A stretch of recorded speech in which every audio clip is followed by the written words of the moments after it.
We are on John chapter 17. I think this is like week 24 or week 25. That's half a year, folks. See, we've been in John a long time. We're finishing it up in case you want to mark your calendars for when the sermon ends, the big climactic moment at the end of the Son of Man. It'll be on July 26th. You guys won't be here, but I trust you'll be tuning in from your cabin and watching that final episode of the Son of Man series. And then we're going to start something new, which I'll tell you about later. Okay, John 17. Okay, so this is still Jesus after the Last Supper. We're still in that moment, and he's giving last instructions to his disciples. And this week, for us, this moment for them, he's going to pray. He's going to pray one prayer that have like three movements. So I call this three prayers. Now, this is just not abstract theology. It's actually the heart of Jesus that gets exposed during his prayer. We get to see what's really motivating Jesus, what's been motivating Jesus. He's starting to reveal some of this to his disciples in this part, and this is where he's going to go on. So we're going to see him first pray for himself, then he's going to pray for his disciples, and then he prays for all those who will believe. That means you. That means all the ones coming. That means you, me. That's the prayer for us. So let's start with the first prayer. Now, this is going to seem odd. I'm going to explain it. But this almost seems a little bit weird, this prayer, but it actually has a lot of theology baked into it. Here is what he said. Jesus lifted up his eyes to heaven and prayed, Father, the hour has come. Glorify your Son, that your Son also may glorify you, even as you have given him authority over all flesh, that he should give eternal life to as many as you have given him. And this is eternal life, that they may know you, the only true God, and Jesus Christ, whom you have sent. I have glorified you on earth. I have finished the work which you have given me to do. And now, O Father, glorify me together with yourself, with the glory which I had with you before the world was. I have manifested your name to the men whom you have given me out of the world. They were yours, you gave them to me, and they have kept your word. Now they have known that all things which you have given me are from you. For I have given to them the words which you have given me, and they have received them, and have known surely that I came forth from you, and they have believed that you sent me. Okay, the weird thing about here is Jesus is praying to be glorified. I don't know, maybe you don't find that weird. I find that a little bit odd. It's like, what's going on here? Well, again, I've mentioned this before. In Hebrew, and of course, Jesus isn't speaking Hebrew at this moment. He's probably speaking Aramaic, and John was writing it in Greek. But in Hebrew, the word glory, the root of it is kavod, and it means weight. It means to be heavy, to be weighty, or to be substantial.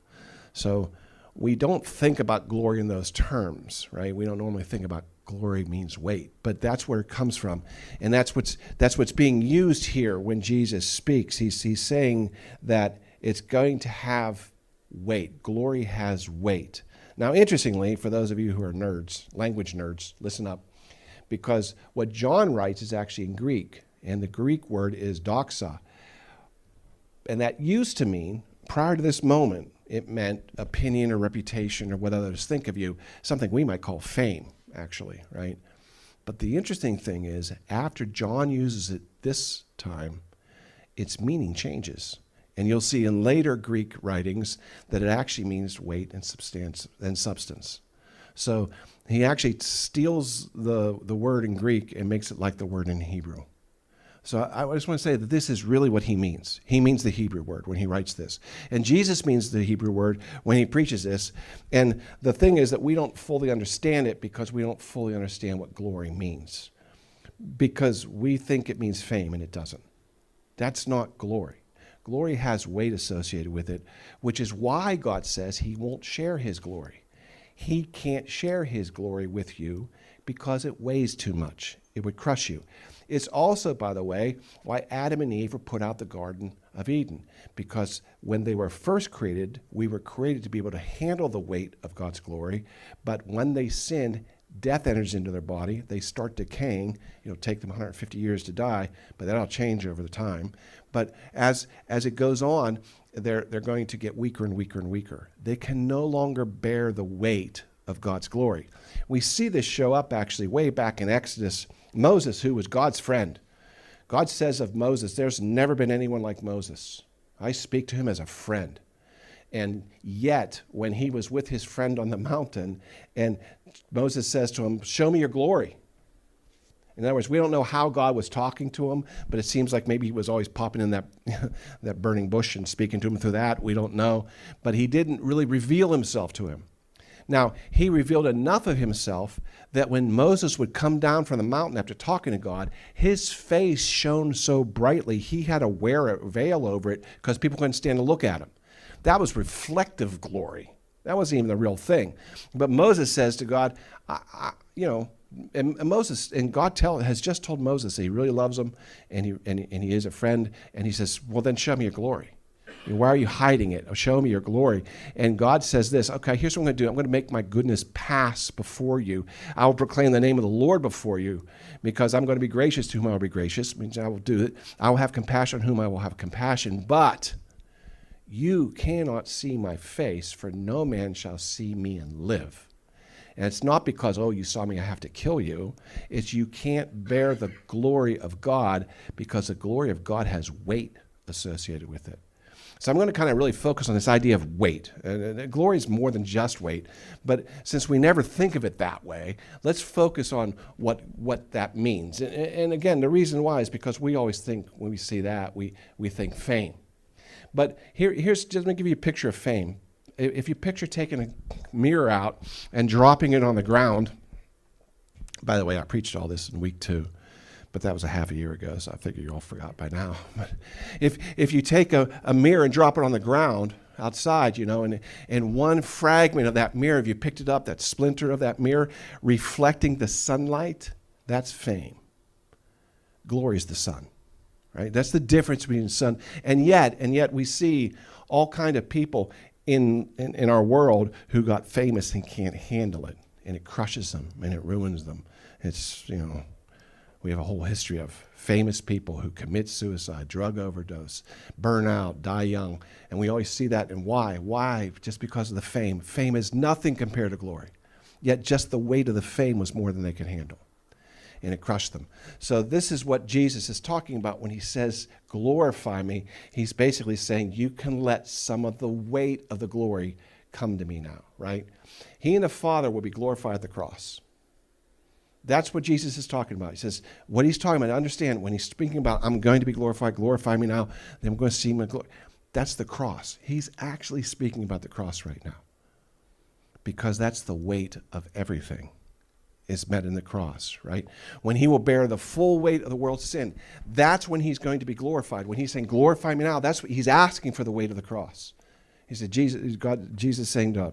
Now, the Father is glorified. He says, I'm glorifying you and you're glorifying me. What's he talking about? He's glorified because we're going to see the weight of him giving his only son to the world, right? For God so loved the world that he gave his only begotten son. That's John 3:16, the most famous verse in the Bible. That's weight. That's showing God's glory because he's given up the one thing that no parent would give up, their only son. And he's giving that up. And so when Jesus is allowed to go to the cross, when God permits that to happen, you're starting to see the glory, the weight of him, because he's offering that as a sacrifice. And the Son is going to be glorified because it shows the weight of his love for us that he's willing to do this. And by the way, he's going to take on the weight of the sin of the entire world. Do you understand that glory has weight attached to it? And when he's talking about that, that's what he's talking about. It's not just this fame and everybody cheers, because that's not what glory is. Glory is the ability to handle the weight of the requirements of glory, and that's what's happening, right? So the interesting thing, though, is Jesus lifts up his eyes to heaven. He prays this that I don't think we normally think about. This is eternal life. Right? Jesus came, to bring us life and life abundantly. Jesus came to give us eternal life. What is eternal life? Well, eternal life, we all know, is we can go live on the cloud, playing a harp, singing songs for the rest of our lives, right? At least that's how Warner Brother cartoons show it, or Looney Tunes. But, sure, paradise, eternal life, what does that mean? Well, that at least means, going to be in heaven with God forever, in a beautiful place, streets of gold, everything is great. That's eternal life. But that's not what Jesus says eternal life is. Watch what he says. This is eternal life. I'm giving them eternal life, and this is what I'm giving them. This is eternal life, that they may know you. That's eternal life, that you may know the Lord. And again, we have to think about the Hebrew verb or word for know, because we think know means intellectually. I know that guy, you know. I know all of you because I've met you. I know your names, most of them. No, I know all of them. I know you all. That's the intellectual know, but that's not what it means in Hebrew. In the word in Hebrew means to know intimately. The reality is I know one person here, the way that the Hebrew language discusses it, intimately and fully. And so he's saying, this is eternal life, that you will know God forever. Not intellectually, you'll commune with him forever on a level deeper than you can imagine, a spiritual level. He says, and also the true God and Jesus Christ whom you've sent. It's a little bit odd that he says himself in third person there, you know, and Jesus Christ whom you sent, because to know Jesus is to know God. And we will not know God without knowing Jesus. And so he's wrapping all that up here. He's saying, here's what I'm praying for. I'm praying that I'm going to give them eternal life, and that's going to be knowing you. Not just forever, but now. I want you to catch that. He says, I've given it to them. I've given them eternal life, and this is what I gave them. I gave them the knowledge of you. Eternal life is knowing God, which means that correct doctrine won't give you eternal life. Doesn't matter what I preach to you. It doesn't matter what you understand. It doesn't matter what books you've read. It doesn't matter how many Christian teachers you've read or how many Bible studies you've gone through. It doesn't matter what you know or you think you know. That doesn't matter. What matters for eternal life is communion, not compliance. It's not what you can understand. It's actually communing with God. This is eternal life, Jesus says, that you will know God. And if you're trying to know God through a head knowledge, you're missing the point. The whole point is to know him intimately and personally. In other words, eternal life is not the prize at the end. It's the relationship itself. It's Jesus in the journey. You don't have to wait for eternal life. It's here right now. Because Jesus says, I'm giving it to you right now. I'm giving it to you through the truth. I'm giving it through the words. And you know God. And when you really know God, congratulations, you have begun your eternal life. It starts now. It doesn't start later in a sweet by and by. It doesn't happen, when your casket is closed and lowered down. That's not when it happens. It happens right now, according to Jesus, who knows these things. Jesus' prayer is answered at the cross. But I want you to see that it's not away from the suffering, it's through it. The way this is going to work is Jesus is going to have to go through the suffering of the cross. Not in avoiding it, but through it. That's how this works. It is only through it, in fact, that he can be glorified. And that's something that sometimes I think Christians forget, because the cross is not a tragic interruption to God's plan. Like Jesus was doing great things and the world killed him. Thank God he was risen again. Like there's this interruption here for 3 days and then he returns to God's plan. No, the cross was always God's plan. That was it. Always the plan. Jesus is going through the suffering of the cross because that's the plan. And sometimes that's our plan too. And we have to know that, because what we're focusing on is knowing God. All right. Glory is not always found in triumph as we would define it. Okay? Get fame out of your head, because fame and glory aren't the same thing. Sometimes it's found in obedience through the pain. Sometimes it's found in faithfulness when no one's there to applaud you. Sometimes it's found in love that does not turn away, even when it costs you everything. Welcome to Jesus' definition of glory. This is what Jesus is talking about. This isn't the way we want to think about it, but it's the way it's defined in the Bible. This is the way Jesus speaks of it. And when he's all done explaining this, he now turns his attention to praying for his disciples. And this is what he says. I pray for them. I do not pray for the world, but for those whom you have given me, for they are yours. And all mine are yours, and yours are mine. And I am glorified in them. Now I am no longer in the world, but these are in the world, and I come to you. Holy Father, keep through your name those whom you have given me, that they may be one as we are. While I was with them in the world, I kept them in your name. Those whom you gave me, I have kept, and none of them is lost except the one who was doomed to destruction so that scriptures would be fulfilled. Judas Iscariot. But now I come to you, and these things I speak in the world, that they may have my joy fulfilled in themselves. I have given them your word, and the world has hated them because they are not of this world, just as I am not of the world. I do not pray that you should take them out of the world, but that you should keep them from the evil one. They are not of the world, as I am not of the world. Sanctify them by your truth. Your word is truth. As you sent me into the world, I have also sent them into the world. And for their sakes I sanctify myself, and they also may be sanctified through the truth. There's some stuff there we need to talk about.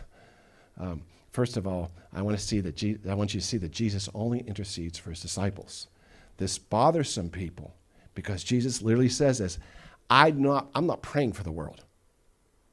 I'm praying for them that you have given me. I'm praying for these 11 people. I'm not praying for the world. Well, wait. I thought Jesus came in to save the world, right? Didn't he come to save the world? He came to save the world, but he only intercedes for his disciples. But this is kind of well known, right? Shouldn't we know that he only intercedes for his disciples? I think being Catholic is Christian, but it is pointed out to me many times in the South that they're not the same. There are differences. The Christians have a direct relationship with Jesus, and they speak of it like that. In a Catholic school, I was given a laundry list of people to contact before the nuns said, because otherwise I'm bothering Jesus. You are going to call these people, Kathleen, before you bother Jesus. You can start with your guardian angel. He's got nothing to do 24 hours a day except tend to your needs. If he's not available, you can speak to the saint in charge of the activity you're upset about. Every single saint has been assigned an assignment. You can speak to Jesus' mother if you'd like to. You can give Mary a shout, but you are not to bother. Okay. It's funny, but it is funny how some people believe that, right? You can't bother Jesus. Well, you know what? If you don't believe in Jesus and you're not a follower of Jesus, you're right. You can't bother him. Because Jesus only intercedes for his disciples. And I don't know why that bothers people. Because anybody can be his disciple, but not everybody is. But that's not Jesus' choice, that's yours. I can't understand why people are actually, oh, you mean Jesus and pray for me? Do you believe in him? Well, no. Then why should he pray for you? He came here and died for you. Yeah. Did you accept that? Did you believe that? No. So you rejected Jesus, but you want him to continue to intercede for you on your behalf with his Father. It doesn't work that way. He intercedes on behalf of those who believe in him. And that's the only promise he ever gave. Anybody can be that person, but if you're not that person, don't expect Jesus to be interceding on your behalf in heaven. Jesus is not putting a good word in for your Father because you were a faithful Steeler fan. And you did everything right. Wear black and gold on all the right days. Or any other thing you want to say. I say that because it seems ridiculous, but some people think that serving the saints is the same thing. It's not. There's one way to get Jesus interceding on your behalf, and that is by believing in him and being a follower in him. That's what the Bible teaches. Showed this 6 months ago. I'll show you it again. Hebrews 7, 24, 25. But Jesus, because he lives forever, has an unchangeable priesthood. Therefore, he is also able to save completely and forever those who come to God through him, since he always lives to make intercession for them. But I want you to see that's those who believe. So this is something first that Jesus says I think we need to catch on to, is that this prayer is for those disciples. But if you want that prayer, you're going to need to be a disciple. He says, I am glorified in them. Isn't that amazing? They are all mine because they are yours, and yours are mine, and I am glorified in him. Do you know that Jesus never says that one of his miracles ever glorified him? He doesn't say he was glorified when he raised Lazarus from the dead. He didn't say he was glorified when he healed the paraplegic, or even when he forgave the paraplegic his sins. not the blind men, not the demons cast out, not the lame. Never does Jesus say, and that glorifies me. You know what glorifies him? The lives he changes. Catch that. Because we have a tendency to think of Jesus as this miracle maker, and that's like, oh, clearly he was the Son of God. Look what he did. All these things. He says, that doesn't matter. You know what's amazing to me? I took Peter, a fisherman who was a cringing coward, and I made him the greatest preacher ever lived. I took Paul, who murdered Christians, and turned him into the greatest missionary who ever lived. I took David, the seventh son of an indistinct tribe in a small little village, and made him my king.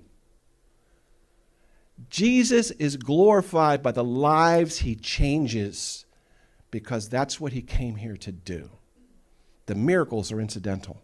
He came here to change lives. And he's saying, I'm glorified by these 11 who's still here, not the one who left, but by these 11 who are still here. And this is before Peter denies him, by the way. This is before Thomas says, I'll believe it when I see it. He said, I'm glorified because I see how far they've come. They've already changed so much. And just in the 3 years they're with me, they've changed so much. And I know more change is coming, and I'm glorified by it. He's glorified by changed lives. Now, he also says the world's going to hate them, and that should scare us a little bit. He said it's going to be that because I've given them your word, and the world has hated them because they're not of the world. And Jesus says this all the time. He always contrasts this thing. You can either serve the world or you can serve the kingdom of heaven. You can't serve both. Can't have two masters. He's clear on this, but we continue to try. Okay, Lord, I am going to serve you, but I really need that new house. And to do that, I need to get a new job, and that new job's going to take me away from my fellowship, but I'll be back whenever I get all this set. Or maybe it's the other thing. Maybe I got a lot of things going on in my life right now, Lord. I can't go and be with people who are singing your praises. I need to go off my own and just kind of like crawl into the cave. When I'm better, I'll come back. It doesn't matter if it's the cares of the world, I'm telling you, or it's the riches of the world. If that's taking you away from Jesus, you're serving the world. But you're not supposed to serve the world. You're not even supposed to be of the world. There's an old saying, maybe if you haven't run to the devil lately, it's because the two of you are running in the same direction. This is what he's saying. He says, the world hates them. I know that. Don't be surprised when the world hates Christians. People ask all the time, I don't understand. Why don't they say, oh, Buddha? Why have to say, oh, Jesus? Why have to mock Jesus' name? Why can't they mock, Muhammad or something? Because they're not real. Jesus is. Of course the world's after him. Of course the world's trying to mock Christians. That's what they do. Because they're not of this world. God sets you free from the world's bondage, and the world's going to hate people that it can't control. If Satan's got you, he's not going to bother you much. He's going to use you. Of course. You want an easy life on earth? Okay, serve Satan. He can give it to you. His retirement plan sucks, but he'll give you a job. Okay, then he says, I do not pray that you should take them out of the world. Ugh, that one hurts, doesn't it? He says, here's a situation. The world's going to hate them and going to persecute them. I don't ask you to protect them from the world. Wow. That's not what I was hoping for in Christianity. But he says three things. He says they're to be sanctified, kept, and unified. These three things. Sanctified means they're set apart. Sanctified means you're set apart for kingdom's use. They're in the world, but they're not of the world. They're going to do work in the world, but they're doing my work because I have set them apart for my work. They're sanctified. Sanctify them, Lord. And then he says, keep them. Keep them safe from the assault while they're doing the work. And then take them home. And unified means you don't have to do this alone. You're not supposed to do this alone. That's why fellowship is so important. And you can't get fellowship from YouTube. I'm sorry. And it's better than nothing, but like that much. You need fellowship. You need people who care about you, who can help you, challenge you, and convict you. Unified. He says, they're going to be unified in us in the same way we are unified, completely and totally. That's the promise. That's what he's calling for, right? Because why? A threefold cord is not quickly broken. So you're going to be sanctified, and you're going to be protected, and you're going to be unified. That's what Jesus is asking for. But guess what? That's what discipleship looks like. If you want to know what it looks like to be a disciple, he's talking to disciples now. This is it. Sanctified, kept by the Lord, and unified in the body. Jonathan Edwards, who I have a little bit of problem with as an old-time preacher because he preached my least favorite sermon of all time. But sometimes he says some good stuff, and I like this one. Heaven is the full enjoyment of God. That's the point. We're supposed to be unified with him, with the Lord, with Jesus, with each other, in his name. I have, and this is sad but true, but I have more in common with a lot of you than I have with people I'm related to. Because some of the people I'm related to, I'm not talking about my brother specifically here, just because you'll see him in a few weeks. I'll say, hey, do you know Mark said you guys are all sinners? That's not what I said. I said some of the people I'm related to, they don't know the Lord. They don't. And therefore, I don't have much in common with them. It doesn't matter if we live in the same town. It doesn't matter if we cheer for the same football team.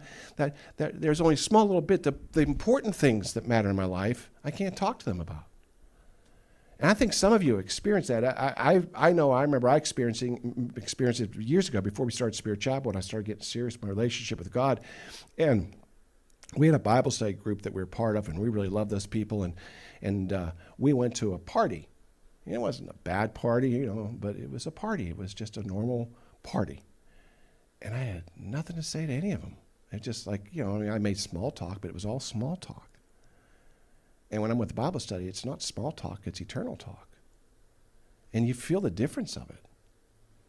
That's how it's supposed to be, right? To be a disciple. Okay, now the third prayer is for you. So this is a cool prayer. What does Jesus say about you? Well, this is what he says. I do not pray for these alone, not just the disciples, but also for those who will believe in me through their word. That's you. The reason you believe in Jesus is because you heard something that was written down by one of the apostles, all the Gospels, the letters. Without that, you don't know who Jesus is. So you have been saved by their words. By the way, that's why he says that he's going to glorify them. They had to wait on that, and they did. They had to found the church. They had to give us the Bible. They had to set the foundation in place so that we all could come along thousands of years later. So, that they may also be one in us. We're going to bring them in too. That the world may believe you sent me. And the glory which you gave me, I've given them. That's wait. Congratulations. You all get to share it.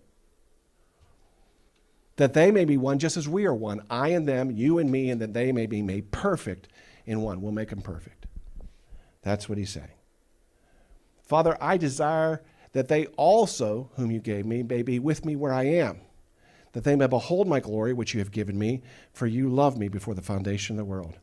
I'm praying that they will join us in glory. And by the way, joining them in glory on earth is a little bit difficult because there's weight. But when you get fully transformed, you won't feel the weight anymore. And we can all share the glory. Okay, so now my prayers for future believers who have not yet heard, not yet understood, and not yet committed themselves to the life of a disciple. Your requirements when you first come to the Lord are not the same as Peter's after he lived with Jesus for 3 years. Just so you know. You don't have the same requirements placed on you. The same amount of weight is not being given you to hold. You haven't yet fully committed, some of you, and you need to. You need to move forward in all that. They're not yet on the front lines. They're not yet carrying the weight of responsibility. They're coming to faith, growing in understanding, and being formed. This is what it's like when you start out in Christianity. That's where you're going to be. But this is not the final destination. I get so tired of the arguments on Twitter/X, whatever you call it now, about what you have to do to be saved. There's all kind of arguments with the Calvinists and non-Calvinists and Catholics. It is so irrelevant. When you are saved, you have work to do. I don't care how you came to Jesus. I don't care if God was the first mover or you made the first. I don't care about any of that. It's irrelevant. What is meaningful is, now what? Right? Jesus didn't save you to leave you like you are. If Jesus saved you just to take you to heaven, then as soon as you said the sinner's prayer, you would die and go to heaven. Because there'd be no purpose for you here on earth. You might as well go to heaven. That's not why Jesus saved you. He saved to sanctify you. That takes process. That takes time. Those who believe are called to follow. Those who follow are called to be disciples. This is how we move from believers to followers to disciples. But I want to point out that when Jesus gives his final instruction to his disciples before he leaves this earth after his resurrection, he says this: go into all the world and every nation preaching and make disciples in every nation. The purpose is not to get the people to believe and get them saved. The purpose is to make them disciples. That's the purpose of Christianity. Those who are drawn are eventually set out. That's what happened to Paul. Paul got drawn to Jesus and spent 2 years, or at least 2 years, sitting in a pew, well, whatever they have in those temples, before he was sent out. That's amazing to me. Paul's the second greatest mind probably in the Bible behind Jesus. He was brilliant. He had an understanding and connected dots that none of them could, because he was a Pharisee first. Brilliant theologian, brilliant mind, dedicated, ready to go. He sat there for 2 years. Man, he never preached. I want to know how deep that bench was. The Apostle Paul can't get a time at the pulpit. Our pulpit's not that deep, by the way, just so you know. We have openings for people who have Paul's experience and knowledge, and even less. But that's amazing to me. But eventually he's sent. They get together, they pray for him, they send him out. This is your job, to be sent. Not necessarily into foreign lands as a missionary, but out with the people you know, the people you said, the people we're praying for here. This is an opportunity for you to witness. Talk about what God's done in your life, right? This is how we move from being a believer to a follower. And we're not done there. There were many who followed Jesus and fell away. The 11 didn't. Why? They were disciples. What does that mean? They were fully committed. It's a parachutist faith. You know, a parachute doesn't jump out of the plane and keep one leg in. You're all in.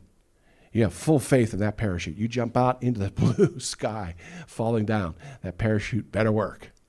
That's a parachutist faith. That's what we're supposed to have, a parachutist faith. Can't keep one foot in the plane. Those who are leaning one day will take a stand. This is the job of Christians, to move from being a believer, like Jesus on Facebook, to being a follower, where I'm making decisions that count, so I follow him. I think I've mentioned this before. When we left Texas, there was a pastor I knew there, and he said, "Where are you going?" I said, "We're going to Washington, D.C." He said, "Oh, hey, great." He compiled a list of 5 churches he knew personally, the pastors, who all preached the gospel. And I said, "Okay, but I don't know where I'm going to live yet." "I know." He says, "That's why I'm giving it to you." It was his belief that I was going to look at that list and pick a church and then find a house near it to rent. That's not how you pick a house. Location, location, location. Everybody knows that. And what's the location based on? School district, first and foremost. Everybody knows that. Second, crime rate. I knew how to do this. I looked at him like he was out of his mind. I didn't say that, but I said, "Thank you." I put it in my pocket, never to look at it again. I wish I had looked at that list before we moved to D.C. It would have been very much better for us had we found a really good church to go to first and then figure out where we live. That's what a follower does. Because the most important thing should have been, we need to get in a good Christian fellowship. And I was just handled gold, man. I was handed 5 places where we could go get in a good Christian fellowship, and I stuck it in my back pocket, and I didn't look because I was a believer, but I was not a follower. And our marriage suffered because of it. We're called to move forward from being a believer to a follower, and eventually from a follower to a disciple. You know what marks the disciple? Peter says, when all the followers leave, and Jesus turns to his 12 at that time disciples, and what's one of the most saddest parts of the Bible, because he was being followed by 100 people or so, and now they're all gone. And he turns to his disciples and says, are you guys going to leave me too? Man, that's bad. I mean, I've had, by the way, some bad days here. I've had people walk out of my church more than once. On more than one occasion, I've had people walk out of my church because of something I said. But y'all haven't just gotten up and left. That happened to Jesus. Everybody left. It's like everybody leaves except my wife because I'm her ride home. That'd be a bad day. That'd be a really, really bad day. I've never had that, but Jesus did. I can't imagine what he felt like. And he asked them all, he says, you going to leave me now? And Peter says, where would we go? You have words of life. And then he says this, we've left everything to follow you. That's the mark of a disciple. Everything's trash to you. You don't care anymore. Now, I'm not saying you can go live under a bridge. Sell everything you have and give it to the poor and go live under the bridge. But I'm saying, what matters to you? What matters most to you? What do you wake up thinking about in the morning? Your to-do list? The things you want to buy that day? The things you have to do for work? What's driving you as you wake up in the morning? What's the last thing you think about before you go to bed at night? For most people, the last thing you look at night is your phone. And the first thing you look at in the morning is your phone. And I don't think we're looking up scriptures on that. What's driving you? See, that's the disciple. You might say, man, that's a far away. Yeah, I know. Maybe you just need to become a follower first. Maybe you just need to start changing some priorities in your life. That's our point. That's what we're being called to here. That's what Jesus is praying for, that he may intercede for you. In Jesus' prayer, we find his assurance. We are not outside of his concern. I want you to see that. He is concerned for you. If you're a believer in him, he's concerned for you. He's interceding with you, with the Father. What do you think he's interceding for? That you won't fall away. That's what he's interceding for. We are not beyond his attention. We're already included in his intercession. But the world already hates you. It's already at war with the kingdom of heaven, and it's at war with you. So if you're going to be a Christian and a believer, you need to realize you're going to have to prepare to join the fight.